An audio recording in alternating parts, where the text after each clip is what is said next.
Welcome to the Midnight Entrepreneur. I'm your host, Easton Bennett, alongside my fellow co-host, Tyler Easton. We're both entrepreneurs who are learning, growing, and building our own businesses, and our goal is to share our experience and knowledge to help you grow and become a successful entrepreneur. Strap in. Before we get started, if you have any questions or things you'd like us to cover or answer, you can email us at themidnightentrepreneur@gmail.com. If you'd like to join our business Discord where we talk about wins, business problems, or general questions, shoot us a message and we will get you in there. Tyler, how is it going today? Again, a new set for me, but it seems like you're plugging along. You're staying consistent with that set. You don't switch up as much as myself. I was thinking about it. I was like, I should get a sign like you got and put it up back there, and then it would be funny in my meetings during at work. And it's like, oh, what's that sign for? It's like, oh, this business I'm starting so I can leave here. Get a Bennett Creative Media sign. Yeah, support Free the ads. brand. Free ads. Support the brand. Tyler, what's been up with you? Anything new? Yeah, I ended up adding a couple things to my list on what's going on. But yeah, I just kind of want to touch on last week's episode that with burnout, because there's some stuff I feel like I didn't really think about that affects me, like especially at work, because I think burnout happens a little bit more often to me when I'm doing tasks that I don't enjoy doing. And I was realizing it because over the weekend, there was a couple tasks that I put off and I didn't end up doing. And it's because like I just don't enjoy doing them. So I feel like burnout happens to me a little bit, and I'm not really this superhuman. And I just thought about it when I was over the weekend. I was like, man, I always think about stuff after the fact, and I'm like, damn. So I just wanted to bring that up because every time I'm editing an episode, I'm like, fuck, I should have said that on the episode, and then I forgot. Well, that's the thing I was saying last week, man. You were saying you just got to fight through it, and I'm like, you can say that, but I don't know if it's, I think it's inevitable. Burnout's inevitable. Yeah, I feel like I do try to fight through it, but then I end up just sitting there staring at my computer for like 3 hours, and it's like I got 3 things done. And it's like 3 words. It's like those essays. It's like, yeah, I got my name done. That was about it. So, yeah, that I feel like that's what happens to me. But yeah, that's just one thing that I wanted to touch on before we did get into this. But what's going on with you? Not a whole lot. Obviously in a different set here. I got water in my basement, so that's why you clean out. Is that why you're in that set?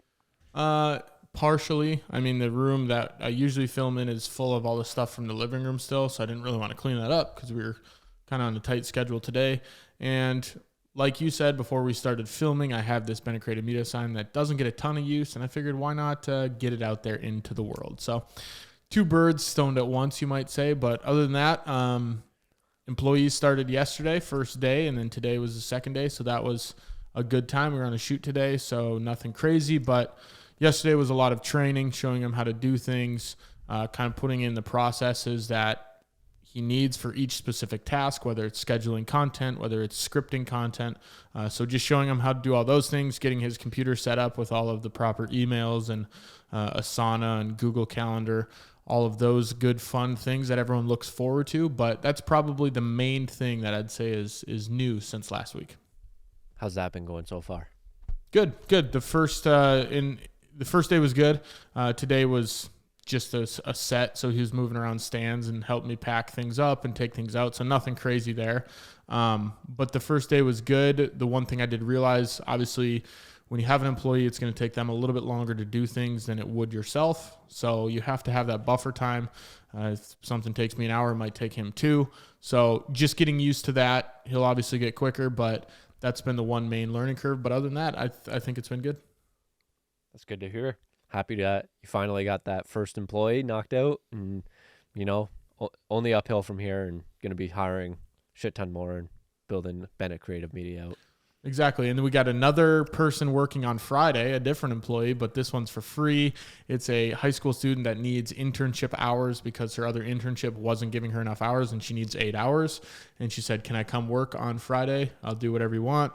I'll be exempt from school. My teacher's letting me out. And I said, I can definitely find something for you to do. So she has experience in video editing, and she's going to film school. So I'm going to put a couple projects onto her, see what she can tackle, and go from there. But yeah, that'll be exciting. I guess the only other things that I'll add on to what's going on with me is implementing the Asana processes. I think we talked about that. I've been doing a lot of that, tracking the client relationships, adding the sales pipeline, adding the internal personal branding stuff. And me and Shimke, the employee, have been collaborating on that. So I think that's going well. And then there's been somewhat of a turning point where there have been a couple of jobs that are just, I haven't told them their budget is too low, but I've started to feel that way subconsciously because it's either I'm getting back to them slower, I don't really want to deal with it right now, where I think it's time that you have these points of business where you need to start charging more.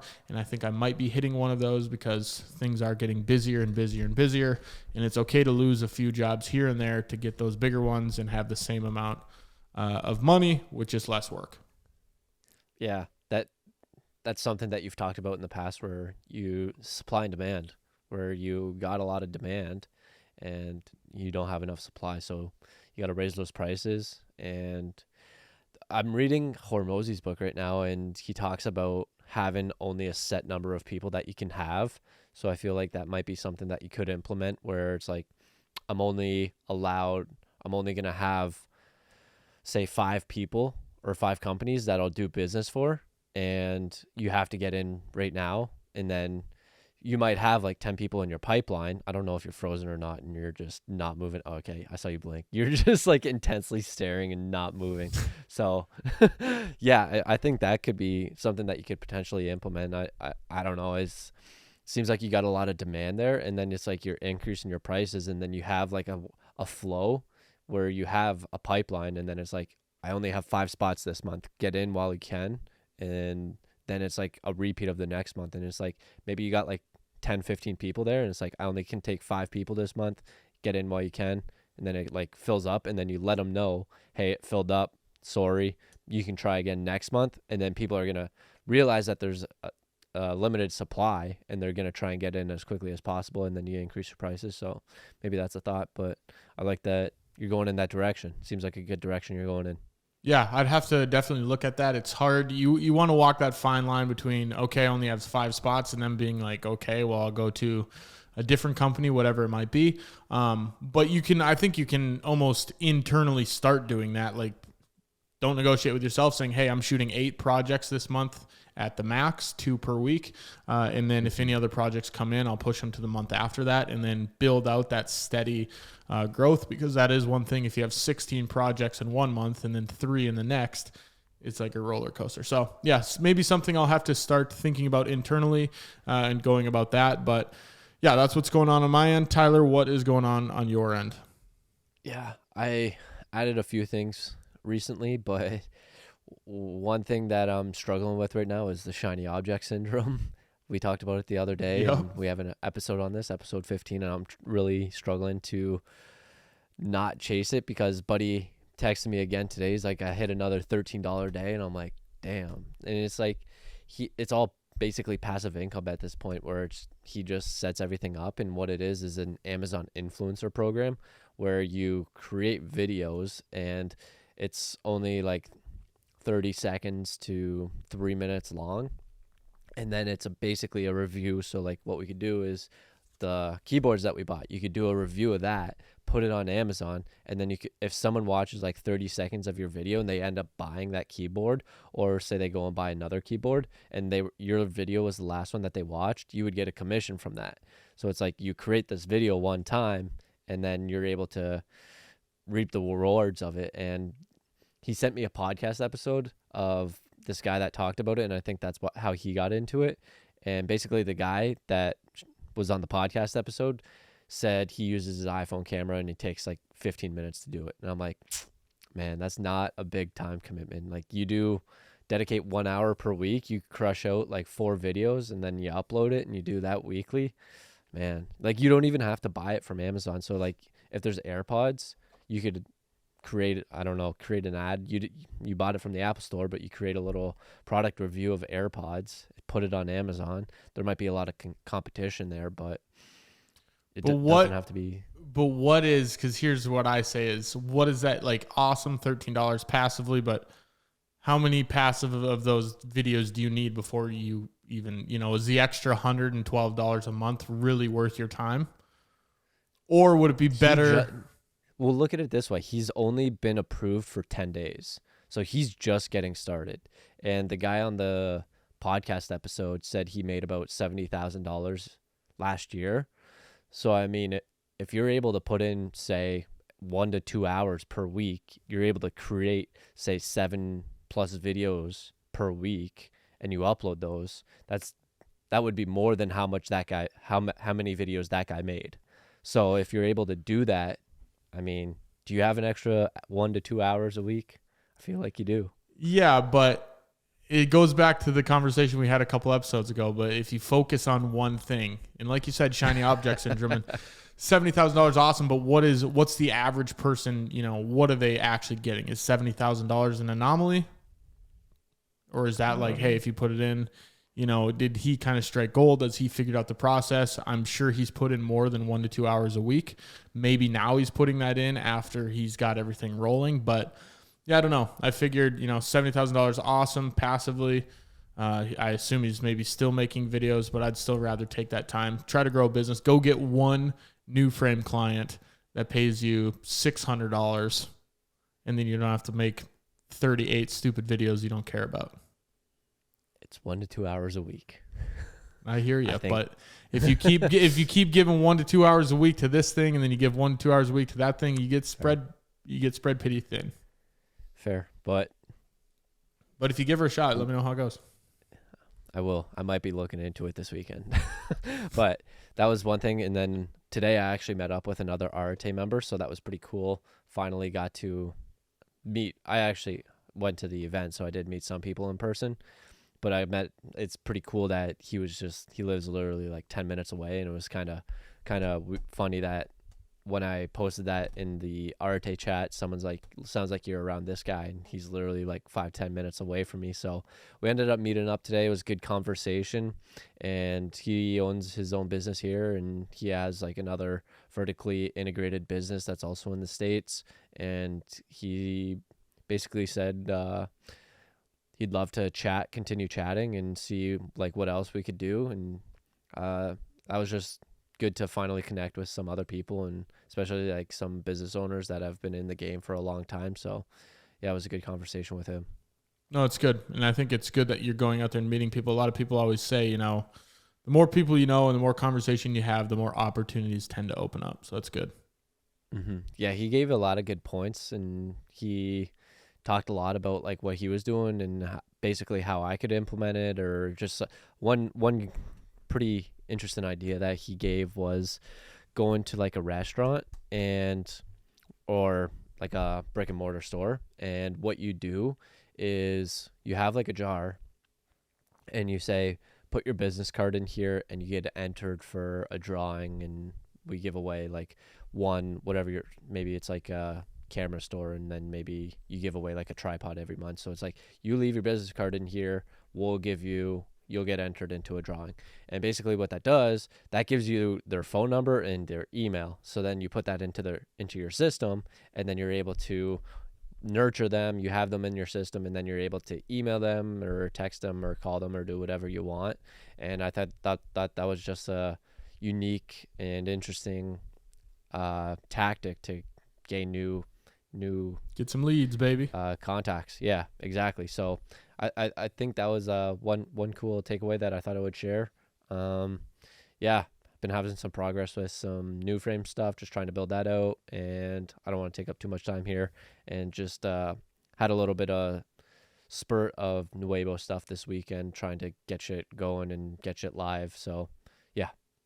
Good. NewFrame website, is it up and running? I know you shot me a test link and I wasn't getting it, but man, I don't know what's going on, because I had troubles with it last night, and I ended up turning the Wi-Fi off, turning it back on, and then it worked, and it was working on my phone when I wasn't connected to Wi-Fi. So I don't know if it was my Wi-Fi, because I'm pretty sure that you said the first time it wasn't working for you, and the one time I asked my one buddy to check it out, and he said it wasn't working for him, but it was working for me. And then I don't know what's going on with it, but I think it should be good.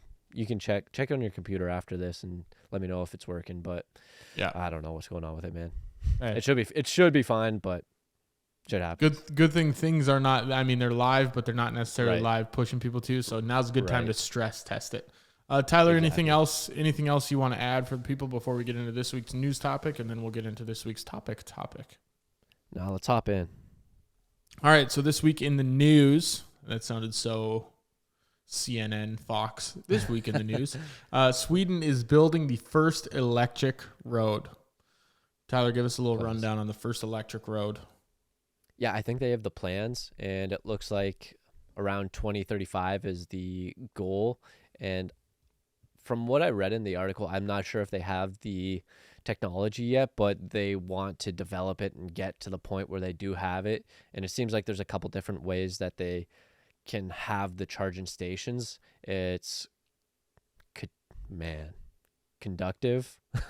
Go with the easy ones first. Conductive system, inductive system, and catenary system. And basically what they do is just different ways for them to charge. The one is specifically for buses or trams, and the other one would be for, say, everyone. And it's just different ways that they can charge. So, I mean, that's pretty incredible technology to be able to develop a road that charges your electric vehicle while you're driving on it. Because that's one thing that I've always said is a downfall, especially for electric cars. Say you're going on a road trip and you got to recharge it. That's going to take a few hours. I mean, when I was doing my road trip, I probably would have taken a nap because I don't want to be crashing. But I feel like that's the one downfall. Like if you want to just keep going and going, you can go to the gas station, fill up, and that can take 5 minutes. Whereas with an electric car, you're going to be there for a few hours. So having a road that charges your car automatically is pretty revolutionary, I would say.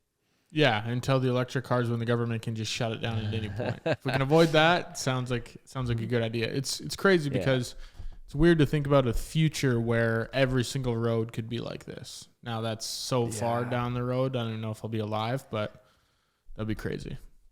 Yeah, that's getting into the conspiracy stuff where they just put everything on a grid, and if they just want to, they can just shut it down, or you're not listening to them, they can just have their automatic car drive you to the police station or something like that. It's like, oh, you got a warrant, we want you here, and it's like, no, and then you just jump out of your car or something. That's why break the window. I'm a gas guzzler. That's all I'll just keep doing. Just keep buying gas powered vehicles. But yeah, I mean, super interesting. The technology, I think you said you're not sure if they have it or not, but that technology is pretty sweet if you can literally just drive and it charges while it's driving. I assume you don't have to pay for that. Man, you might have to. I don't know. Be like those toll routes. Yeah.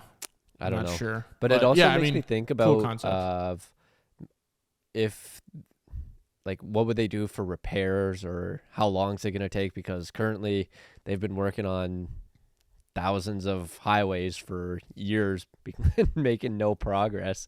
So it's like, is this going to be the same issue where it's like, probably not in Sweden, but here in America or Canada, it's going to be like, oh, we're going to work on this highway for 20 years, repairing it or doing whatever to it.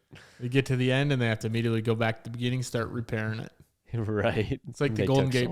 I think it's the Golden Gate Bridge where once they finish painting it, they have to go back to the beginning and start repainting it again. That's crazy. Full-time job just painting that bridge. Is that actually true? I thought I read it somewhere. I don't know if I read it from a credible source, but it was on the internet. So gotta believe everything on. As far as this podcast goes, it is very true. All right, we'll go. But cool concept. Hopefully, 2035. We'll see how it looks in 2035. Tyler, let's talk about this week's topic. We want to talk about creating processes that make your business run more efficiently and make you, in the end, be a little bit more productive. So, Tyler, do you remember a time? I mean, the first question I might have for you is, do you use a lot of processes and maybe apps or, tips and tricks, strategies to be more efficient in your business? Not personally. I know we do at work. We use Asana, and I think you have this on the notes here. We use Asana. We use Toggle, which just tracks your time. I use Google Calendar. That's on your list here too, and that's more so a little bit personal. That's just something that I look at to see where my meetings are and all that stuff. So I don't use it like religiously like you do, but just every now and then. But honestly, I feel like I'm really old fashioned, but like once I get more into the like creating a business, that's one thing that you really do need to build up. And I know that they're trying to do it at where I currently work, is building like those standard operating procedures, just so it makes it easier to onboard and scale your business. So everyone's doing the same thing the same way.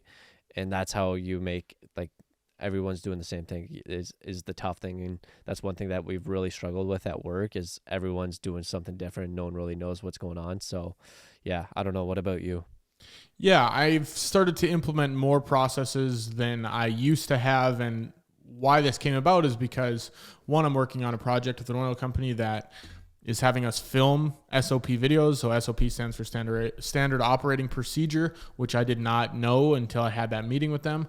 And now that I have an employee, I realized, man, it would have been good if I had some SOP videos to create for onboarding and saving time. And it's things you learn as you go through business. But the more processes I realize, the more you have set in place, the easier the ship runs, and you don't have to fix things here and there, and you know what you're doing every single day. Google Calendar specifically, I know you mentioned you use it for looking at meetings and whatever else you have on there, not religiously like I do, whereas I use Google Calendar religiously, plan every minute of the day, and it keeps me... I know you do. It keeps me on track and on task. So, there are daily things that happen that are in the calendar every single day. That is just a reminder. So that's a process, I guess you could say, that I go through is, every night at 10:30, it says, do your nighttime routine. Okay. 10:30 to 11. Okay. Read a book, whatever it might be. Having those processes in the calendar. We're going to talk about apps and some ways to use them towards the end of this episode. But yeah, I definitely have started to implement more and more. But I do remember a time in the beginning when I wasn't using any of these processes. How religiously do you use Google Calendar and keeping up to date with everything? I know I get a lot of emails where you're updating the times and dates and everything of the meetings and everything. But how religious are you in following it? And do you ever stumble and fall off, or how's that go? Yeah, I try to stay by it as much as humanly possible. Usually on Sundays, I like to sit down and plan out the week, a rough draft of what I think I'm going to be doing. It changes on the day to day. Like you said, I'm moving things around. We moved this podcast back a half hour. So moving things around and adjusting them as things come up. But it's down from 7 a.m. until about 6 p.m. every single night on things that are in there. So, today we had a shoot at 9:30 to 2:30, and in the calendar from 7:30 to 8 was answer all the emails. 8 to 8:30 was to do the pre-production for a different project. 8:30 to 9:30 was load all of the gear for the shoot and get everything ready to go. 9:30 to 2:30 was the shoot, and then we got done with the shoot at about 1:30, so then I went back into the calendar, shaved that hour down, added something else into that hour, which was editing the podcast, the business podcast. So did that. So yeah, I try to add as much on there as humanly possible, and the reason I do that is because tracking what you're doing on a daily basis, it just makes it so much easier to know what you're doing and what you have coming up, and makes it harder for things to fall through the cracks. Whereas before, if I wasn't putting it on there, it's like, oh shit, I forgot that I had to do this today. Yeah, that's so what I've tried to. Long story long, pretty religious. Yeah, right. Yeah, that's what that's a reason that I do try and use it and optimize it with it. I just don't want to be missing meetings or making sure I'm not overlapping, or that's one thing that I feel like I fear. Yeah. I just don't want to miss meetings, because the other day I booked a call with this guy that I met at Arete, and then I was like, oh shit, did I miss that? When is that? And then I just like look at my calendar, try and find it. And I'm trying to be a little bit more, I wouldn't say religious, but try and use it a little bit more, just so I can have some data in there and just have some information that I can look at and just help plan out my days, so I know what's coming, what's not coming, and when I do have some free time to be able to book in some meetings. Yeah, and the nice part, the one tip or trick, I guess, it's not really a trick, but the thing I'll add into this is if you are wanting to be religious with your Google Calendars, to color code different tasks. So I have all my meetings are the color yellow. All my client shoots are green. All my client edits are light green. All my internal shoots, if I'm shooting social media content or this podcast, whatever it is, are red. Editing them is light red. So I have a ton of different color-coded options where I can almost look at it, and if there's one big block of color on there, I kind of know whatever that day is. So if the whole day is green, it's like, okay, I got to shoot that day, right? But if the whole day is yellow, it's like, okay, I got a lot of meetings that day. And you can look at it from a week's perspective of, okay, what did I do last week? How much was I doing? So it is nice. I know you're an analytical guy where you like to see what you've been working on, how things are going, how you can make changes. So that's one way that I like to look at it, look back to last week and say, oh man, I had 15 meetings last week. Was that good? Were they productive, or was it a waste of time? So that's one little tip I'll throw in there, is to make sure you're color coding things.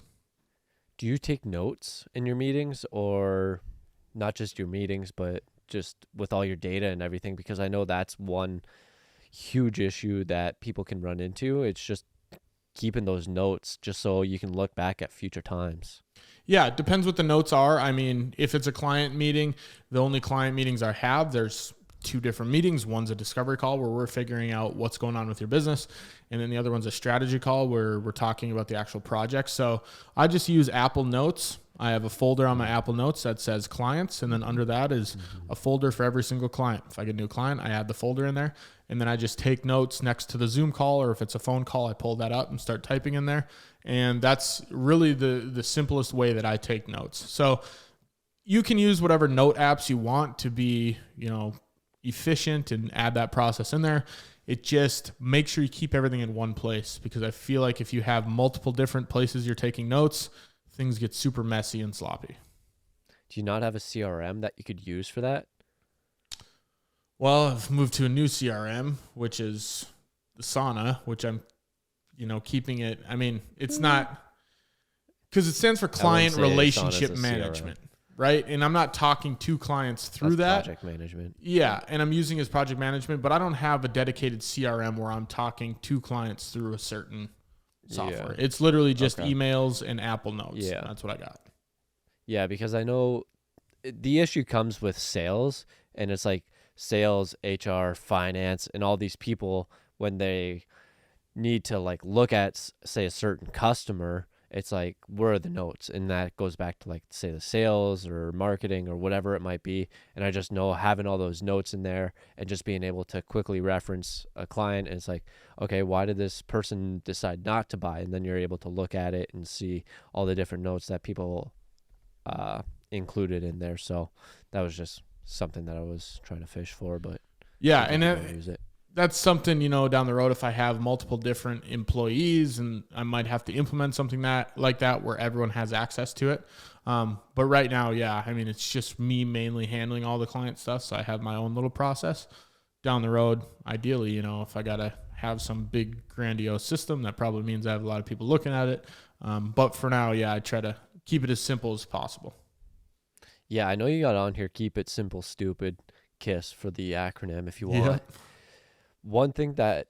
A few things that I do use a lot is Notion, and then also Google Drive. And what I've noticed is, especially with my folders on my external hard drive, I create a shit ton of folders. So in the terms of keep it simple, stupid, do you create a lot of folders? Do you think I should not create a lot of folders? I know you create a lot of folders for your process, but I think you minimize it as much as possible to, this is the minimum amount of folders that I need for each project. I don't know, what do you say about that? Yeah, and I don't know if it goes back to the number of folders you have. I think it goes back to the simpleness of the folders. So if we take a client folder, for example, every single client folder is exactly the same as the next. So one, that's going to add productivity and speed, because if I click into ABC company, I know it's going to be 1 project files, 2 footage, 3 assets, 4 music and sound effects, 5 exports, 6 stills, 7 behind the scenes. Every single client folder looks like that. So if I need to go into find someone's contract, boom, click the client, click the assets, click the documents, there's the contract. So really, I think it's less about how many of the folders you have, but more so knowing that everything is uniform and knowing exactly where everything's at. So don't start putting, if you put your contracts in the assets folder, don't start randomly putting them in a different folder, because then you're going to be lost in looking for them. So keep it simple. It just means keep everything exactly uniform personally to me. I like that, because I know I struggle with that, and especially with Nuevo. It's like I'll create a folder here, and it's like marketing ideas, and then I got another one for like social media, which could fall under marketing. It's like then I got photos, and I'm like, which could fall under marketing. It's just like now I got all of a sudden got like 30 different folders, and especially with our work, they got a couple different folders, and then it's like you can go into the builder funnel one, and it's got like the main folder, and then there's like a whole bunch of ones inside of there, and it's like, okay, where do I find this? And it's like, in this one, nope. In this one, nope. In this one, nope. So it's like I like the continuity and the consistency with the folders, and when you go into the folder, you know what you're getting into and where you're going. I don't like the whole guess and check game of, God, where did I put this thing? So I try to keep everything as almost as robotic as possible. For example, shooting short form content yesterday for my own Instagram, and I literally have a folder on my desktop that says personal content. It's got the same folder structure a client does: 1 project files, 2 footage, 3 assets. And just in the exports, instead of just having regular exports for a client, it says SF and then a date. So short form, and then May 15th, 2023. And then the next one, that if I shoot it 2 weeks from now, it'll say SF 6/2/2023, whatever it is. So it all looks the same. It's just slight tweaks here and there depending on the folder. So yeah, that'd be probably my number one tip. Is I wasn't doing that before, and I've seen a lot of people online doing crazy folder structures. Drives me insane. Maybe it's just my OCD, but drives me absolutely nuts. Yeah, I'm someone that struggles to come up with my own stuff that works for me. I like to find templates, but I think at the same time you can look at all these videos or try and find stuff online. But at the end of the day, I think you just need to find what works for you and what best suits you. Yeah, and you definitely have to mess around with it. One tip I'll throw out there is to use numbers and letters to your advantage. So with all of my folders, I want them to be in the same order, and just so you know where everything's at and you can get that muscle memory. And I just do 1_ whatever it is, 2_, and then they'll do it in number order. Most every single software is going to do it in number order or alphabetical order. So if you want to do A_ whatever and B_, but that's how I do things. And then I can make sure if I want something to stay at the top of the page, no matter how many documents I add. Let's say we have our podcast episodes list on our Google Docs, 0_ podcast episode ideas. That'll always stay at the top. We can go there and click it. So use numbers to your advantage for sure.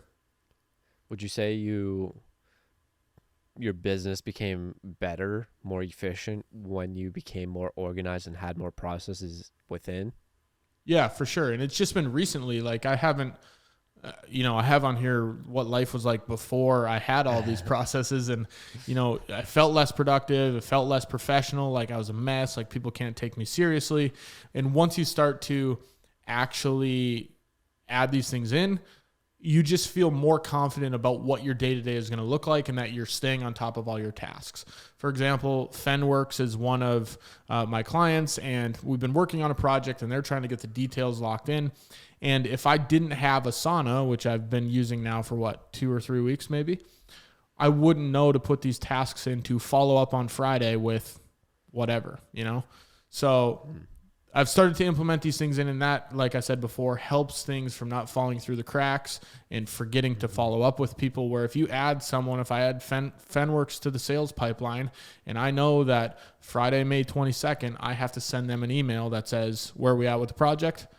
That's something that's super easy to forget. So if you can start adding things in process-wise, whether it's Monday.com, Asana, just putting a reminder in your calendar, that's when you're going to make sure that these things aren't falling through the cracks, and then you can become more confident because you're going to start realizing these things aren't falling through the cracks. So you're using Asana for reminders? Not reminders, because it's not sending me notifications, but I just have the tab open, and that's what I look at when I wake up in the morning, periodically through the day. If I'm like, okay, what else do I need to tackle today? That list is always open. Okay. Gotcha. You use Asana, right? Yeah, I use it at work. I was gonna try it for my personal use and create a whole shit ton of folders like goals and what I want to work on and all this shit. And like I said earlier, I struggle with creating it myself. I either need someone to do it for me or just find a template and just copy that and fix it to how I like it. And I got like 5-10 minutes in and I'm like, fuck, this is way too hard. This is way too much effort. And maybe it would have been better in the long run, but I couldn't handle the short-term pain there. It just keep it simple, stupid. Keep it stupid, simple, whatever it is. I don't know. But yeah, I mean, business life after having these processes and these things to make your business more productive and efficient is, you might not be able to see it right away, but it frees up so much time just having to, you know, if it's 20 seconds here looking for a document and then 2 minutes here figuring out what hard drive something is on, even it stems back to that. It's just going to make things run a lot smoother and keep that ship a little bit tighter. And it's good to have a clear direction, you know, of what you're trying to do with that specific task. Mm-hmm. Yeah. What's your favorite? Is Google Calendars your favorite? Would you say, like, I don't know, process? Yeah, I mean, that's the software. That's the easiest one to start implementing for people that are listening. Just start using Google Calendar a little bit more. And I know a lot of people like to have like physical calendars, but you can't. It's really hard to edit a physical calendar. You know, if I write something in a planner. Well, you go way too in depth with it, in my opinion. You like every single minute of your days in your schedule, which is way too much for me. Like for me, I like minimal. So it's like, what's the shit that is like important? So like for you, it'd be like a meeting and maybe a shoot and then a meeting, whatever. Like, but what do you tackle outside of that? Breakfast. Then, you know? I think putting your breakfast in there and your lunch and your dinner and reading a book in there, I don't know. I feel like that just clouds it up and then it's just too cluttered in my opinion. I like it as minimal and clean as possible. So for me, what would you say? What would you give a tip? Because I struggle with having my calendar filled. I got like nothing in there. If you look at it, I got like a max of like 3 things in one day. So how on point do you want to be? Because I know a lot of times like you'll just be like, okay, I want to go for a run now. Which might be like, do you want to have, okay, tomorrow I'm going for a run at 11. I like to know what I have. So then it takes out the thought process of having to think about anything. I just look at the calendar. Okay. Says I got to edit this video. Boom. Let's edit the video. Yeah. For me, it's just kind of spur of the moment. It's like, okay, I don't have any, I got to go for, right now I'm doing a 45-minute cardio session. So it'll be a 45-minute walk or a 45-minute run. So it's like, okay, I got 2 hours until my next meeting. So now sun's out. I just ate an hour ago, so I'm feeling good right now. Let's do it right now. So I don't know. And that's maybe you just want to be a free spirit, which is just, and I know people just put my meetings in there. Yeah, they do things different ways, which is totally fine. But I'd rather know, like, okay, tomorrow I'll go for a walk at 5:30 to 6:30 because that's when I know I'm going to have time because I have to do this stuff before. I just like to put the tasks in because then I know I'm not forgetting them, you know? Because do you ever struggle with forgetting your tasks or what you need to do? No, not like that. Like, not those types of things. Those are more habits, in my opinion, where I'm at the point where working out's a habit, stretching every day is a habit, reading kind of a habit before bed, doing my second workout kind of a habit, drinking a gallon of water kind of a habit. So it's like all this stuff has become a habit where I don't necessarily need to pencil it in or else I'm going to forget. So I think the stuff that I am going to forget is, say, work on my website. I'm usually fairly decent with editing the videos. So it's just stuff that I might forget that I probably should be working on. Yeah, and I mean, those things you could definitely add in there so you don't forget them. And it's not like I'm looking at my calendar and I wake up at 7 o'clock and I'm like, okay, what do I have to do? Oh, I have to shower, right? Like I know that stuff's on there, but it's just a reoccurring task that says, 7:15, get ready for the day. Breakfast, So it's not like I'm looking at that or PB&J sandwich. Exactly. Or looking at like 10:30 and it's like, what do I have to do right now? I don't know. Oh, nighttime routine, go brush your teeth and stuff. No, it's not like that, but it shows you an overview of, okay, what's going on, Yeah. Which, yeah, I mean, it works for some people, and if it doesn't work for others, obviously I'm pretty OCD, so I like to go in depth on those things. If you don't, just go to the level that that works best for you. Have you seen other people that have calendars similar to yours like that, where it goes into depth with everything? I think, I mean, I can't confirm, but I want to say most high-end people have a pretty rigid calendar. Where they got like breakfast, get ready for the day, nighttime routine. Well, I don't know if they have that, but like I just said, that stuff's not really something I look at. It's just kind of on there. But those things are definitely, I can delete those. If I have 7:30 breakfast, I can easily delete that if I have a 7:30 meeting. So those are just like placeholders that are in there. Gotcha. But yeah, Is I it think like a recurrent task. Yeah, it just repeats every day. So I'm not going in there Sunday nights and setting up like, okay, Sunday morning, or what am I going to do tomorrow morning? Okay, I'm going to eat breakfast. No, it's just there, and it's goes until 2027 until I turn it off. But as far as, tasks on the day-to-day go, I want to say, I'm sure celebrities have a pretty rigid schedule, entrepreneurs, business owners, everyone has a pretty rigid schedule where it's saying, okay, here's what I'm doing during the day. And obviously things come up that you have to switch it around, but I think at least having a base idea of what's going on helps. Yeah. I feel like I'm very habitualized, and being on the trip, I feel like you could see how habitualized I was, where I would do pretty much the same few things every single day, where like I get up, do my workout, come home, sit on the couch, do nothing. give you the morning greeting, fuck work. Yep. And then breakfast at 10. So I feel like a lot of this stuff I am fairly habitualized, where I don't really necessarily need that in the calendar, but not everyone's like you, Tyler, I feel like, okay? Not everyone's a robot. Yeah. I mean, why the fuck not? I guess that's enough on Google Calendars, unless you want to continue talking about your favorite tool.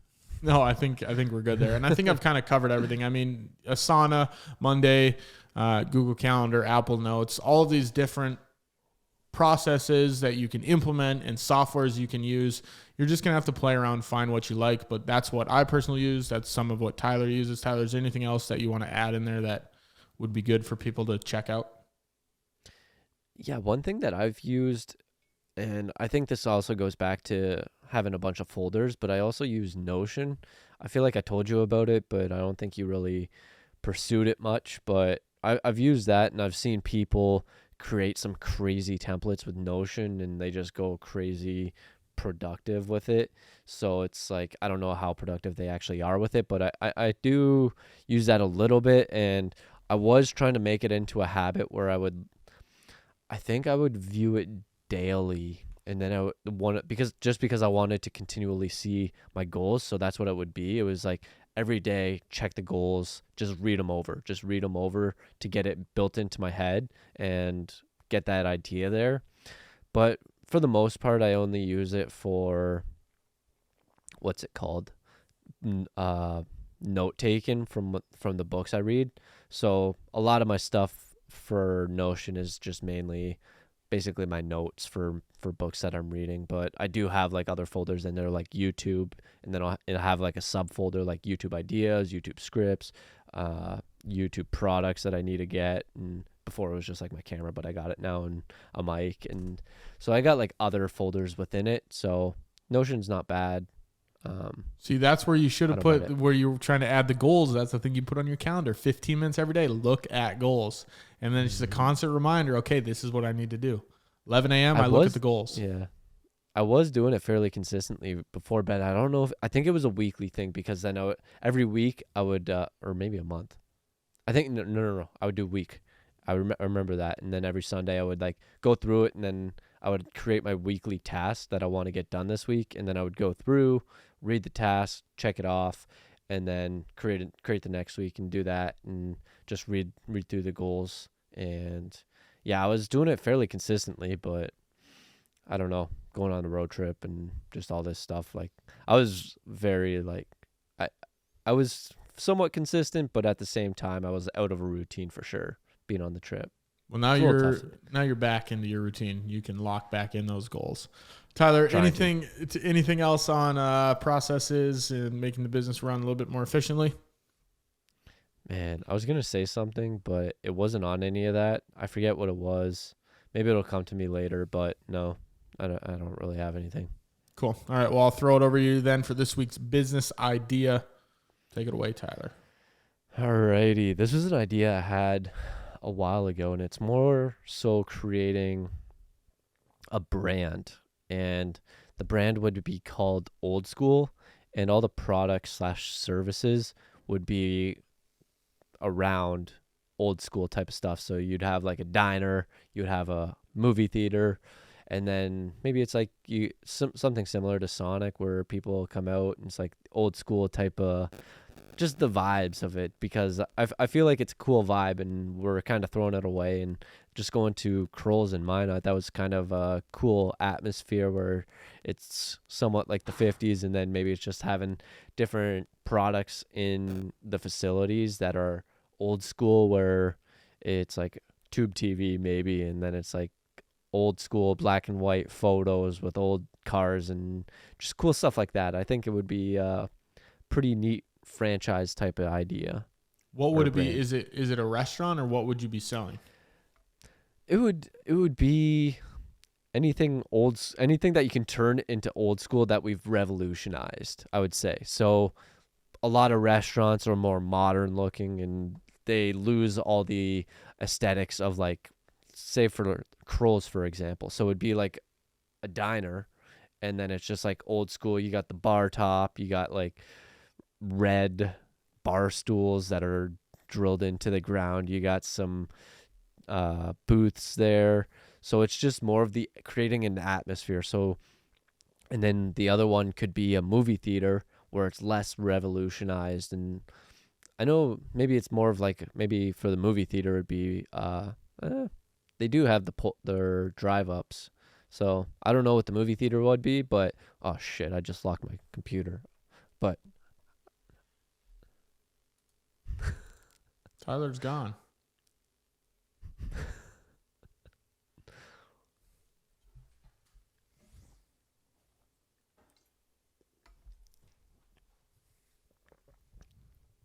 Back. I accidentally locked my computer. Good Lord. I hit the button. Yeah. So I just think it would just be around creating like an old school type of vibe. I don't know why you're so close. Did you change your camera? No. Okay. Well, you look a lot different, but we I don't know. can What battle do you think? for it.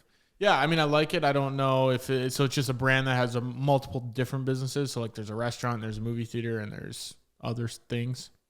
Yeah, I can't really think of anything else. Maybe old school rink, and then you can like go like roller skating. I don't know. Yeah. It's just creating the old school vibes of, say, like the 30s or the 40s or 50s, where it's just kind of old school. Would these all be in one building? No, I think it would just like fall under the brand name. So it'd be like old school diner, old school movie theater, old school rink or roller rink or something like that. So disco, old school disco. You'd have to have some serious capital to get all these fired up. No, you just start small and then you build up from there. What would be the first one you started with? I think the diner would be a pretty cool idea, but it also is a shitty industry to be in. Like, you do not want to be in the restaurant industry. So I don't know. Don't do this idea unless you got a lot of capital or cash to be able to blow through. I like the idea because I like the idea of older things, I guess you could say, the Aesthetics. older branding. Yeah, I mean, I love looking at older pictures and seeing how things used to be. So I do like the branding. Yeah. But yeah, other than that, I like the brand and having it be a bunch of different things. Like you said, a movie theater, roller rink, a diner. I think it'd be kind of cool if you had all those as one, like a big complex, a mall complex. And it's just like the old school compound, whatever you call it. And then you can go see all these different places. Yeah, I like that. Cool. I think this is... I had that idea. I don't know what it was. When I was maybe around your age, maybe a little bit younger, I used to come up with so many ideas, and I want to say it was attributed to me working midnights. And whenever I worked midnights and just lacked sleep, my mind would just race. It was weird. It was like I was taking drugs, but it was a natural way of taking drugs because I was just sleep deprived. There My you brain go. would just go. If you want to come up with your next business venture, just go get a graveyard shift, and they'll be flying all over the place. Yeah, exactly.